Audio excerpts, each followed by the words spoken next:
বাদকুল্লা বাদকুল্লা অঞ্চলের প্রাচীনতম উল্লেখ পাওয়া যায় মহাভারতে।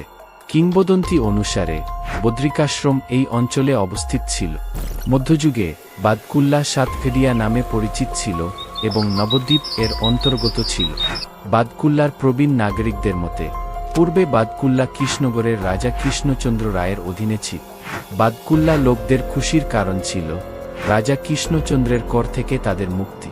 করের পুরাতন বাংলা শব্দ ছিল কুল্লা, আর মুক্তি, যার অর্থ হল বাদকুল্লার লোকেরা কর জমা করত না, তাই রাজা কৃষ্ণচন্দ্র স্থানটির নাম রেখেছিলেন বাদকুল্লা। তখন থেকেই বাদকুল্লার নামটির উদ্ভব হয়। এছাড়া কিংবদন্তি আছে যে মহান কবি রবীন্দ্রনাথ ঠাকুর বাদকুল্লা মধ্যে দিয়ে প্রবাহিত হয়ে যাওয়া অঞ্জনা নদী এবং তার পাশে থাকা একটি মন্দির নিয়ে কবিতা লিখেছিলেন। ব্রিটিশ শাসনকালে বাদকুল্লা একটি গুরুত্বপূর্ণ বাণিজ্য কেন্দ্রে পরিণত হয়। 1862 সালে ইস্ট ইন্ডিয়া কোম্পানি বাদকুল্লায় একটি রেলওয়ে স্টেশন স্থাপন করে। বাদকুল্লার অনেক প্রবীণ বাসিন্দা সাধারণত বলে থাকেন বর্তমান বাদকুল্লা রেলওয়ে স্টেশনটি পাতুয়া রেলওয়ে গেটের কাছে অবস্থিত ছিল। বর্তমানে বাদকুল্লা হল ভারতীয় রাষ্ট্রের পশ্চিমবঙ্গ রাজ্যের নদিয়া জেলার রানাঘাট মহকুমার হাঁসখালি সমষ্টি উন্নয়ন ব্লকের অন্তর্গত সেন্সাস টাউন।